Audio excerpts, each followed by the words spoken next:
کے دربار میں بیٹھے ہیں اور دیگر صحابہ بھی ہیں۔ ایک مہمان حضور کے آئے، نبی پاک صلی اللہ تعالیٰ علیہ وسلم نے ارشاد فرمایا آج میرے مہمان کی مہمان نوازی کوئی کرے گا؟ ایک صحابی، انصاری صحابی ہیں، اٹھے اور کہا یا رسول اللہ میں اپنے گھر لے جاتا ہوں۔ پوچھا بھی نہیں گھر میں کچھ ہے بھی کہ نہیں، لیکن دم بھر لیا کہ رسول کا مہمان ہے، میں لے کے جاتا ہوں۔ وہ حضور صلی اللہ تعالیٰ علیہ وسلم کے مہمان کو لے کر کے اپنے گھر آئے۔ جب گھر آئے تو بیوی کو کہا کہ نبی پاک صلی اللہ تعالیٰ علیہ وسلم کے مہمان گھر پر آئے ہیں۔ بیوی نے کہا میاں بتاتے تو، گھر میں پکا ہوا کھانا کچھ بھی نہیں ہے، ایک آدمی کا کھانا باقی ہے بس، اور میرے 2 بچے ہیں اور میں ہوں، آپ ہیں، ایک ہی آدمی کا کھانا باقی ہے، مہمان کا کیا کیا جائے؟ تو سنو، خاتون خود ہی مشورہ دیتی ہیں، یہ صحابہ کا گھر ہے۔ بیوی خود کہتی ہے چلو کوئی بات نہیں، آپ نے دعوت دے کر بلا ہی لیا ہے تو ایک کام کریں، میں اپنے بچوں کو تھپکی دے دے کر کے سلا دوں گی، سو جائیں گے بچے، اور جب دسترخوان پر میں کھانا رکھوں تو چراغ بجھا دینا اور آپ کھانے جیسی حرکت کرتے رہنا، منہ چباتے رہنا، کھانا مت، تاکہ رسول اللہ کا مہمان پیٹ بھر کر کھانا کھا لے۔ میں اور آپ کل دیکھیں گے کھانا، ہم رسول اللہ کے مہمان کو پورے کھانے کو پروس دیتے ہیں۔ کیسا طریقہ تھا؟ حضور پاک صلی اللہ تعالیٰ علیہ وسلم کے اس صحابی کے گھر میں جو معاملہ ہو رہا ہے، بچوں کو سلا دیا گیا، چراغ گل کر دیا گیا، دسترخوان پر مہمان کھانے کے لیے بیٹھا تو یہ صحابی کھانے کی حرکت کرتے رہے، لیکن کھانے کا ایک لقمہ بھی اپنے منہ میں نہیں رکھا، اور اس مہمان نے کھانا پیٹ بھر کر کھا لیا، آرام کیا۔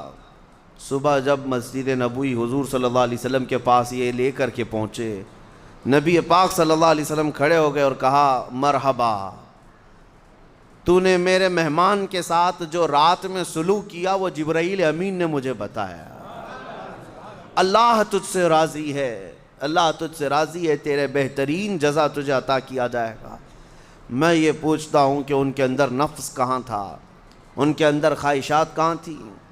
یہ رسول کے وہ صحابہ جو ایثار اور قربانی کے اعلیٰ مثالیں دنیا کو دے چکے ہیں، لیکن اس کی مثال دنیا لانے سے عاجز ہے، اور جنگ کے میدانوں میں بھی پانی اپنے لیے نہیں، پہلے اپنے زخمی بھائی کے لیے قربان کرتے۔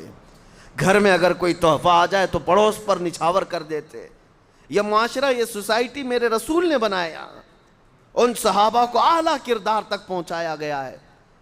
علم میں ان کا کوئی ثانی نہیں، عمل میں ان کا کوئی ثانی نہیں، اور جب حکومت کرنے کے لیے بیٹھ گئے تو قیصر و کسریٰ بھی گھٹنے ٹیکنے پر مجبور ہو گئے۔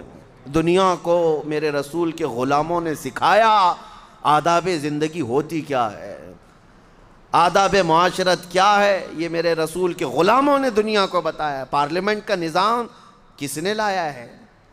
یہ رسول اللہ صلی اللہ علیہ وسلم کے یہ سچے غلام صحابہ۔ حکومت کرنے کا انداز لوگوں کو دکھائے، عدالت کا انداز دکھایا، اور چھوٹے اور بڑے کا فرق مٹایا۔ جانتے ہو حضرت عمر فاروق کے رعب و دبدبے سے قیصر و کسریٰ کانپتے تھے، ہاں ڈر کے مارے پوری فوجیں تھراتی تھی، عمر ابن خطاب کا نام۔ لیکن مسجد میں ایک بار کھڑے ہو کر کے پوچھنے لگے کہ اے لوگوں، اگر میں اپنا کوئی نیا طریقہ شروع کر دوں، رسول اللہ کا طریقہ چھوڑ دوں، تو آپ کا کیا مشورہ؟ میرے پیچھے چلو گے یا کیا تمہارا کام ہوگا؟ ایک دیہات کے رہنے والے غریب صحابی کھڑے ہو گئے، کہا اے عمر، جب تک آپ رسول اللہ کے پیچھے چل رہے ہماری گردنیں جھکی ہیں، اور جہاں ایک قدم بھی تمہارا ہٹا ہماری تلوار ہوگی اور تمہارا جسم ہوگا، ہم مقابلہ کریں گے۔ حضرت عمر فاروق رضی اللہ تعالیٰ عنہ نے یہ نہیں فرمایا کہ وقت کے خلیفہ اور امیر المومنین کے ساتھ نے کیسی بدتمیزی کر رہا ہے، نہیں، گلے لگا لیا اور کہا حقیقت میں دین مصطفیٰ یہی ہے، شخصیت کو نہیں دیکھا جاتا، اسلام کی حقانیت کو دیکھا جائے گا۔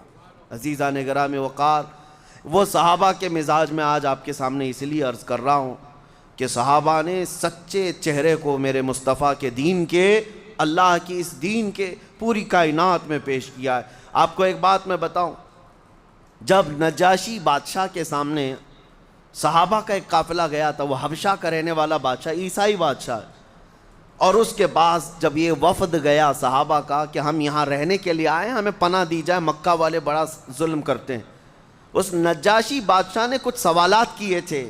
سب سے پہلے حضرت جعفر طیار یہ محفل میں حاضر ہوئے بادشاہ کے سامنے، بادشاہ نے پوچھا بتاؤ تو صحیح تمہارا دین ہے کیا، اس دین کی اسپیشلٹی کیا ہے، خصوصیت کیا ہے؟ حضرت جعفر طیار نے ایک ہی جملے میں اپنے دین کی ڈیفینیشن بتائی تھی، ایک جملے میں انہوں نے یہ ارشاد فرمایا تھا، ہمارا رسول وہ ہے جو مخلوق کی عبادت سے نکال کر خالق کی عبادت پہ لگاتا ہے۔ بس یہ دین کی ڈیفینیشن ہے، مخلوق کی عبادت سے نکال کر، کوئی بھی مخلوق کی عبادت نہیں، کوئی نہیں، چاہے کوئی اوتار سمجھے، چاہے کوئی کچھ سمجھے، ہے تو مخلوق۔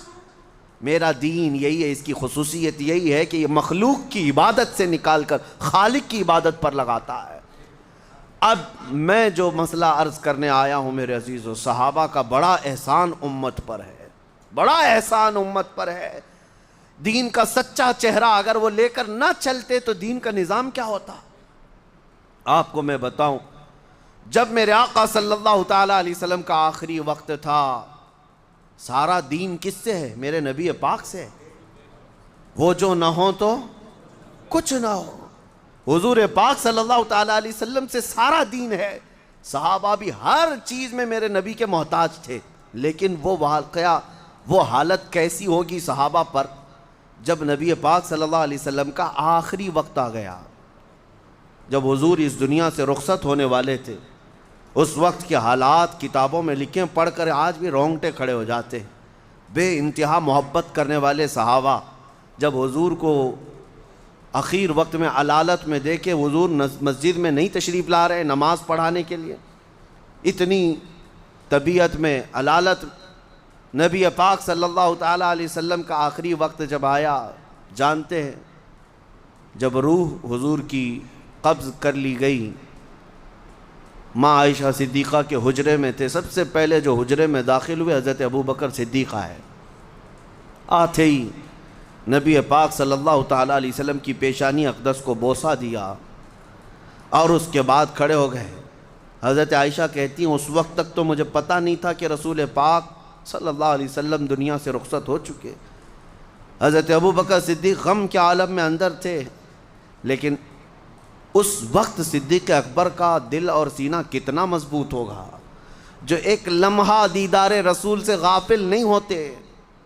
انہوں نے یہ کہا، یا رسول اللہ، جو ہونا تھا اللہ کا وعدہ ایک بار ہو چکا، اب اللہ دوسری موت کبھی آپ پر نہیں لائے گا، دوسری موت تو اب نہیں آئے گی، جو موت کا درد تھا وہ آ کر چلا گیا۔ یہ کہہ کر کے حجرے سے باہر نکلے، اعلان کر دیا، اے صحابہ، اللہ کے نبی ہم سے رخصت ہو چکے۔ وہ اپنے رفیق اعلیٰ کے پاس چلے گئے۔ یہ وقت کیسا ہے، سب کے سب ٹھنڈے پڑ جائیں گے، جس پر سارا معاملہ ڈیپینڈ ہو وہ تھوڑا ہٹ جائے تو حالات کیا ہوتے ہیں پتہ ہے؟ یہاں ہم چھوٹی موٹی چیزیں دیکھتے ہیں، کسی ایک تنظیم کا صدر ہے، کسی ایک کمیٹی کا چیف ہے، اس کے ادھر ادھر ہونے سے پوری کمیٹی پر فرق پڑتا ہے۔ یہ تو پورے دین کا نظام تھا۔ جب رسول پاک صلی اللہ تعالیٰ علیہ وسلم نے اپنی آنکھیں بند کر لی تو صحابہ پر کیا حالتیں تھی؟ جیسی اعلان ہوا سب ساکت و جامد تھے صحابہ، ان کے عشق کا مقام تھا، محبت کا تقاضا بھی تھا۔ حضرت عثمان غنی تو ایسے لگتے جیسے پتھر ہے، ان کو کوئی چونٹی کاٹے، کوئی ہاتھ مارے تو ہلتے تک نہیں تھے۔ کچھ صحابہ دیوار سے چپکے کھڑے تھے آسمانوں پر دیکھتے ہوئے۔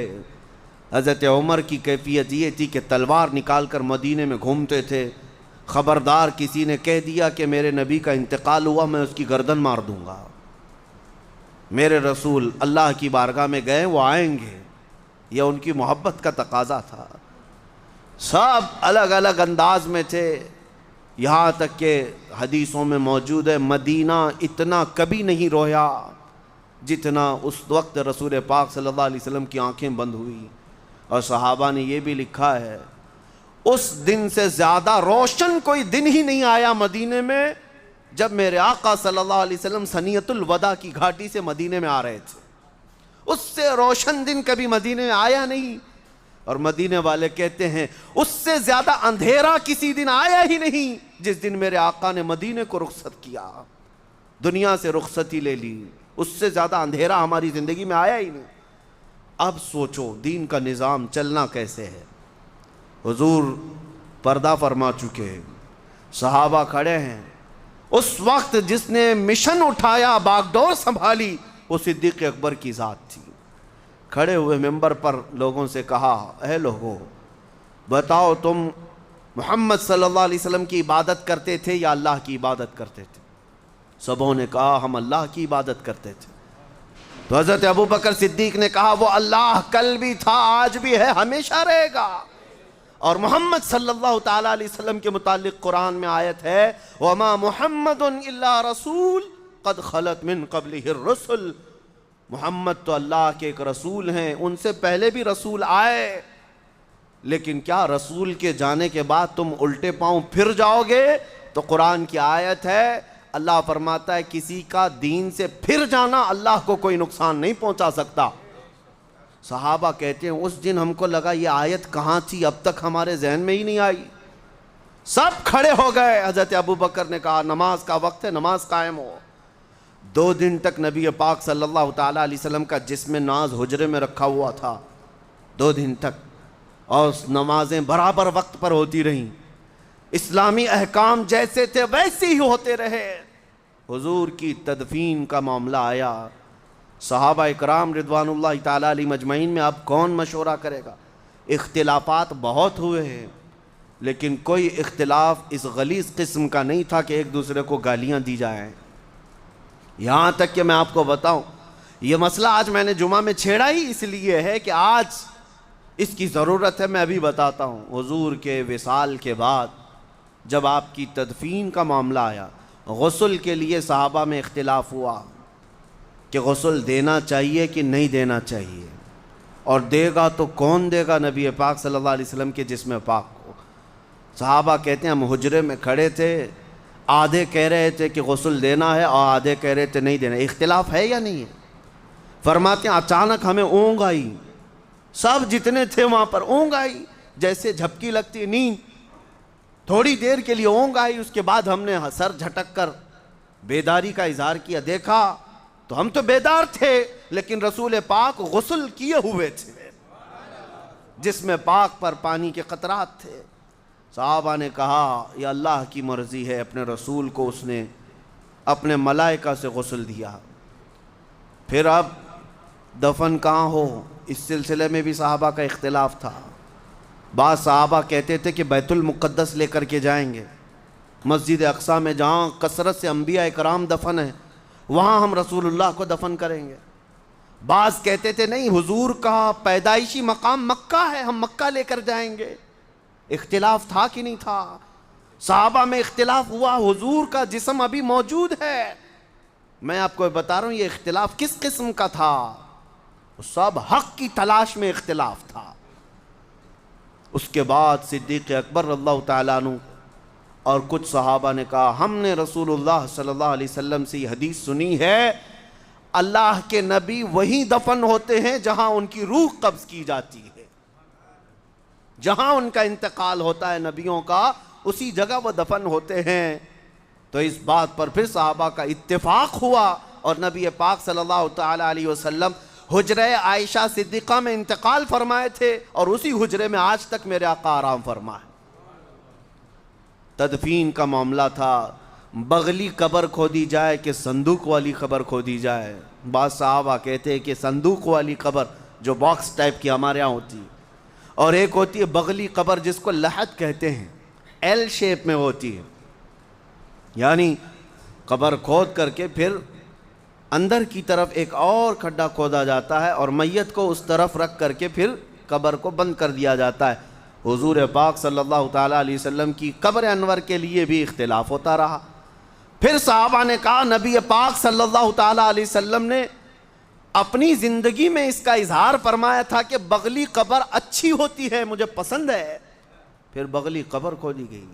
ہر چیز کا اختلاف رسول پاک کی حدیث پر جا کر ختم ہو جاتا تھا. اب میں آپ کو بتاؤں اس کے بعد دین کا نظام کون چلایا؟ حضور اکرم صلی اللہ تعالیٰ علیہ وسلم اس دنیا ظاہری سے پردہ فرما چکے، وہ اپنی قبر انور میں گئے تو دین کا نظام کیا ٹھپ پڑ گیا، ختم ہو گیا؟ سب نمازیں بند، اذانیں بند نہیں، کچھ تو منکرین ہوئے بھی، لیکن جہاد کر کے صدیق اکبر نے ہر ایک کا قلعہ ختم کیا اور میرے مصطفیٰ کے دین کو لے کر آگے بڑھتے رہے، اتنا آگے بڑھتے رہے، اتنا آگے بڑھتے رہے کہ صحابہ کی زندگی میں ہی اسلام پوری کائنات میں روشنی کے طور پر پھیل چکا تھا۔ اس کی سرحدیں نہیں تھی، صحابہ کہاں کہاں تک جاتے تھے، مصر فتح ہوا، عراق فتح ہوا، یمن فتح ہوا، فلسطین فتح ہوا، یورپ میں اسلام چلا گیا، لیکن پھر بھی ان کی سیمائیں نہیں تھی، سرحدیں نہیں تھی۔ آپ کو بتاؤں 1400 سال پہلے صحابہ کا حال یہ، عقبہ بن نافع عمرو بن عاص کے ساتھ مصر فتح کرنے والے گورنر ہیں، وہ سپہ سالار ہیں، عقبہ بن نافع یہ جرنیل ایک دن گھوڑا لے کر رات کے وقت اندھیرے میں نکل پڑے، چند ساتھی بھی پیچھے آئے، 14ویں کا چاند طلوع ہے، 1400 سال پہلے کی بات کر رہا ہوں، 14ویں کا چاند طلوع ہے، عقبہ بن نافع گھوڑے کو ایڑ لگاتے اور اچھال دیتے تھے، گھوڑا اچھلتا تھا پھر نیچے آتا تھا، اچھلتا تھا پھر نیچے آتا تھا۔ کوئی کھیل ہے، کوئی کرتب ہے، کوئی تماشا ہے؟ ساتھیوں نے پوچھا عقبہ بن نافع سے، کیا کر رہے ہو آپ، گھوڑے کو ایڑ لگاتے ہو، گھوڑا اچھلتا ہے پھر آتا ہے؟ عقبہ بن نافع کہتے ہیں سارے علاقے فتح کرتے کرتے چلے گئے، میری خواہش یہ ہے کہ کاش میرا گھوڑا چھلانگ لگا کر چاند پر جاتا، میں وہاں پر میرے مصطفیٰ کا جھنڈا لہرا کر آتا۔ ان کی سیمائیں نہیں تھی، ان کی سرحدیں نہیں تھی، اسلام کے لیے وہ اتنے مخلص تھے کہ انہوں نے بیابانوں کو، جنگلوں کو، صحراؤں کو سب طے کر لیا۔ اور آج کا کم ظرف انسان ان صحابہ کے بارے میں اگر انگلی اٹھاتا ہے، اس سے بڑا بدبخت کون ہے، اس سے بڑا ہرما نصیب کون ہے، جنہوں نے ان کی محنتوں کو نہیں دیکھا۔ صحابہ کی تکالیف تمہیں پتہ ہے، مشقتیں، میاں زندگی بھر ان کے استقامت کے امتحانات آج بھی تم لے کر کے دکھاؤ، کیا ان کے ساتھ امتحانات کم ہوئے؟ ایسے امتحانات جن کو ذکر کرنے سے آج آنکھیں بھیگ جاتی ہیں۔ رسول پاک کے نام پر انہیں کیا ایذائیں نہیں دی گئی؟ کیا آپ کو پتہ ہے وہ سیدہ سمیہ کو مکہ میں کس طرح سے مارا گیا تھا؟ ان کے چاروں ہاتھ پیر کو گھوڑے کے چاروں پیروں سے باندھ کر گھوڑے کو دوڑایا گیا تھا، ایک ایک ہڈی سرکتی تھی، اور جب چوراہے پر گھوڑا دوڑتا ہوا آیا تو ابو جہل نے سیدہ سمیہ کی شرمگاہ پر نیزہ مار کر انہیں شہید کیا تھا۔ عمر والی خاتون تھی، صحابیہ تھیں، جان دے دیا، لیکن دین اسلام سے ایک حرف بھی نہیں ہٹنے کو تیار۔ آخری جملوں پر بھی یہی تھا، اللہ احد، میرا اللہ ایک ہے۔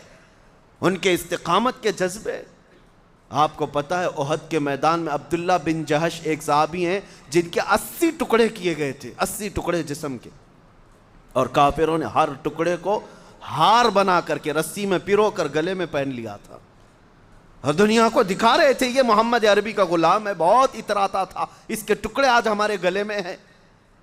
وہ صحابہ نے ہر مشقت، ہر چیز کا سٹرگل کیا ہے۔ آج مجھے درد اس بات کا ہوتا ہے ان کی طرف بھونکنے والے کتنے بد نصیب لوگ ہیں۔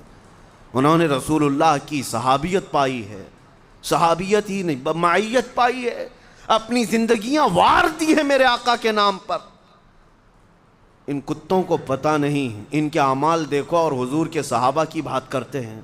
تم نے زندگی بھر عیاشیاں نہیں چھوڑی، وہ صحابہ ہیں، ایک اعلان کان میں آ جاتا رسول پاک کا، برسوں پرانی عادتیں ٹھوکر مار کر چھوڑ دیتے تھے۔ حضرت انس خود فرماتے ہیں میں 10 سال کا تھا، شراب جب ابھی حرام نہیں ہوئی تھی اسلام میں، لوگ بیٹھ کر کے شراب پیتے تھے، قہبہ خانے تھے جگہ جگہ جیسے چائے کی دکانیں ہوتی ہیں۔ حضرت انس کہتے ہیں میں پیالے بھر بھر کر لوگوں کو شراب دیتا تھا، سپلائی کرتا تھا۔ ایک شام ایسی کہ مدینے کی گلیوں میں آواز آئی، یا ایھا المسلمون قال رسول اللہ صلی اللہ علیہ وسلم حرمت الخمر، اے مسلمانوں اللہ کے رسول نے فرمایا آج سے شراب حرام ہے۔ حضرت انس کہتے ہیں جتنے وہاں بیٹھے تھے جس کے ہاتھ میں پیالہ تھا وہیں سے چھوٹ گیا، کسی نے ہونٹوں تک لگایا تھا وہیں سے پٹک دیا، مٹی کے پیالے تھے۔ حضرت انس کہتے ہیں میں نے بھی چھوڑ دیا، دیکھا جتنے لوگ بیٹھے ہیں سب کے ہاتھوں سے مٹکے ٹوٹ گئے، کوئی یہ نہیں کہتا تھا کہ ابھی پی لیتے ہیں بعد میں جا کر حضور سے پوچھ لیں گے مسئلہ کیا ہے، بات پکی ہے بھی یا نہیں یہ بعد میں دیکھ لیں گے، پہلے آج کا تو آج پی لیں گے۔ آج کے عمل نہیں ہے ایسے لوگوں کے۔ ہاں تمہارے تو روزے بھی اس طرح کے ہو جاتے ہیں، پہلے کھا لیتے ہیں بعد میں دیکھیں گے ٹائم کیا ہو رہا ہے۔ وہ صحابہ کے کانوں میں ایک بار آواز آ گئی، رسول اللہ نے فرمایا ہے، بدل لیا ساری عادتیں۔ حضرت انس کہتے ہیں یہ تو میں جہاں تھا وہاں کا، پھر ہم نکلے مدینے کی گلیوں میں، جیسے جیسے ہم آگے بڑھتے تھے تو دیکھا مدینے کی ساری نالیاں شراب سے بہہ رہی، سبوں نے گھروں میں موجود 50 سال 60 سال پرانی جو شراب کے مٹکے تھے سب توڑ ڈالے۔ لیکن حیرت کی بات یہ ہے میرے عزیزو، کوئی ابھی تک حضور کے پاس آ کر پوچھا بھی نہیں کہ آپ نے صحیح کہا یا نہیں، اعلان آ گیا۔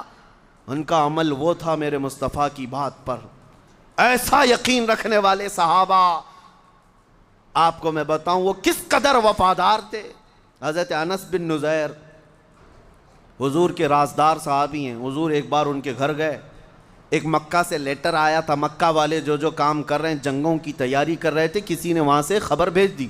نبی پاک صلی اللہ علیہ وسلم نے انس بن نزیر سے کہا پڑھو کیا ہے، انہوں نے پڑھ کر سنایا، حضور نے کہا کہ ٹھیک ہے اس کو راز میں رکھنا، کسی کو پتہ نہ چلے۔ فرمایا حکم حضور آپ کا، سر آنکھوں پر۔ نبی پاک صلی اللہ علیہ وسلم گھر سے نکلے، بیوی اندر سے آئی انس بن نزیر کی، وہ ایسی بیوی جس کو حضرت انس بہت چاہتے تھے، عشق تھا ان کے درمیان، بڑی محبت کرتے اپنی بیوی سے۔ بیوی باہر آئی، انس بن نزیر سے پوچھا کیا رسول اللہ صلی اللہ علیہ وسلم کے پاس کیا بات چل رہی تھی؟ انس بن نزیر نے کہا اس میں تمہیں دخل اندازی کی ضرورت نہیں، تمہاری محبت تمہارا عشق جو میرے ساتھ ہے، میرا تمہارے ساتھ ہے، اس کا مقام الگ، یہ رسول اللہ کی بات ہے۔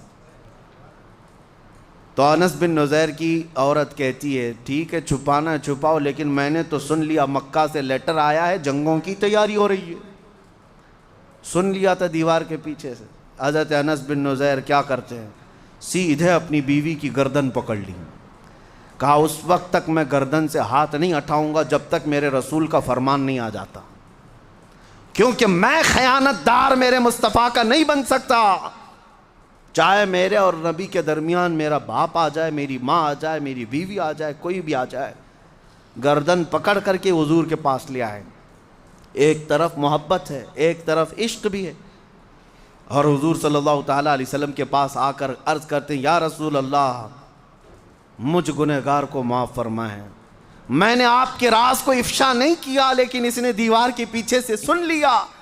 نبی پاک صلی اللہ علیہ وسلم نے مسکرا کر فرمایا انس چھوڑ دو ہاتھ، وہ بھی میری صحابیہ ہے، جس طرح تم حفاظت کرو گے راز کی وہ بھی میری حفاظت کرے گی۔ میں یہاں پر بیان یہ کرنا چاہتا ہوں کہ وہ صحابہ نبی کے لیے کتنے مخلص تھے، کتنے مخلص تھے، اپنی جانیں وار دیں، اپنے رشتے چھوڑ دیے، اور آج اگر کوئی ان کی ذات پر ان کی عزت پر بھونکتا ہے تو یہ بد نصیب انسان ہے۔ خود فرمایا گیا کہ وہ گمراہ ہو کر مرے گا جو رسول کے صحابہ کے بارے میں بات کرتا ہے، گمراہ ہو کر مرے گا۔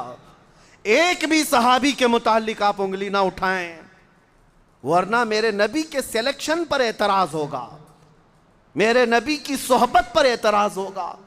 وہ صحابہ کی جتنی بھی باتیں میں بتاؤں کم ہیں میرے عزیزوں نبی پاک صلی اللہ تعالیٰ علیہ وسلم کے متعلق۔ اب میں بات یہ عرض کر رہا ہوں، کچھ لوگ یہ کہتے ہیں کہ ٹھیک ہے سب صحابہ کو ہم مانتے ہیں، ان کے درمیان آپس میں جو اختلافات ہوئے، کچھ تو جنگیں بھی ہوئی، اس کا کیا؟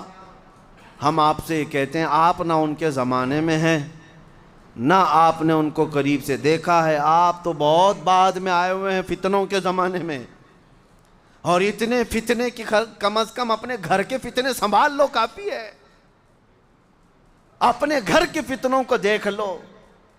باقی رسول پاک صلی اللہ علیہ وسلم کے صحابہ کے درمیان جو باتیں ہوئیں ان کے بارے میں کسی بھی امتی کو کہنے کا حق حاصل نہیں ہے۔ مشاجرات صحابہ کو بیان کرنا حرام ہے، حرام ہے۔ وہ انسان تھے، رسول پاک کے دیوانے تھے۔ کیا میں نے اس سے قبل یہ باتیں نہیں بتائیں؟ صحابہ میں کئی مرتبہ تکرار ہوئی۔ اب میں ایک مثال آپ کو دیتا ہوں۔ حضور کے صحابہ موجود تھے. نبی پاک صلی اللہ تعالیٰ علیہ وسلم نے اس جماعت سے کہا صحابہ کی کہ جاؤ بنو قریظہ چلے جانا. ایک محلے کا نام ہے بنو قریظہ, مدینے سے تھوڑا باہر ہے. حضور نے فرمایا جلدی جاؤ, اتنی جلدی کہ عصر کی نماز وہاں جا کر پڑھنا. بات سمجھ رہے ہیں؟ 10 صحابہ تھے, 12 صحابہ تھے, جتنے بھی صحابہ تھے, ایک جماعت تھی صحابہ کی. نکل پڑے, نبی پاک کا فرمان تھا بنو قریظہ میں پہنچنا ہے, جلدی جانا ہے. اس لیے نبی پاک نے فرمایا. اب چلتے چلتے دیر ہو گئی, سورج ڈوبنے کے قریب آیا, عصر کی نماز تو جا رہی ہے, ابھی بنو قریظہ پہنچے نہیں. کریں کیا؟ صحابہ میں 2 جماعتیں ہو گئی. بعض نے کہا نہیں, ہم کو تو رسول اللہ نے فرمایا وہاں پہنچ کے ہی نماز پڑھنا ہے, ہم بیچ میں نہیں پڑھیں گے, ہم وہیں جا کے پڑھیں گے. دوسروں نے کہا ارے میاں وقت ختم ہو جائے گا, مغرب ہو جائے گی. حضور کے فرمانے کا مطلب یہ تھا کہ جلدی کرو, یہ نہیں فرمایا کہ نماز چھوڑ کر کے جاؤ. دونوں صحابہ میں آپس میں اختلاف. تو جن میں اختلاف ہوا, بعض نے کیا کیا, بعض نے کہا ہم یہاں نماز پڑھ لیں گے. حضور کے فرمانے کا مطلب یہ تھا کہ جلدی جاؤ, جلدی جانے کے لیے حضور نے فرمایا ہے. دوسروں نے کہا نہیں ہم نہیں پڑھیں گے, اس لیے کہ حضور نے فرمایا وہیں جا کر عصر پڑھنا.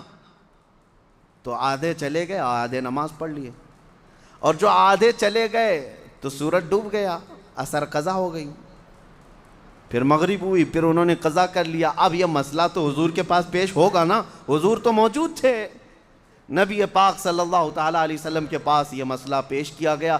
دونوں جماعت کے صحابہ نے کہا ہم نے نماز پڑھ لی, انہوں نے نماز نہیں پڑھی.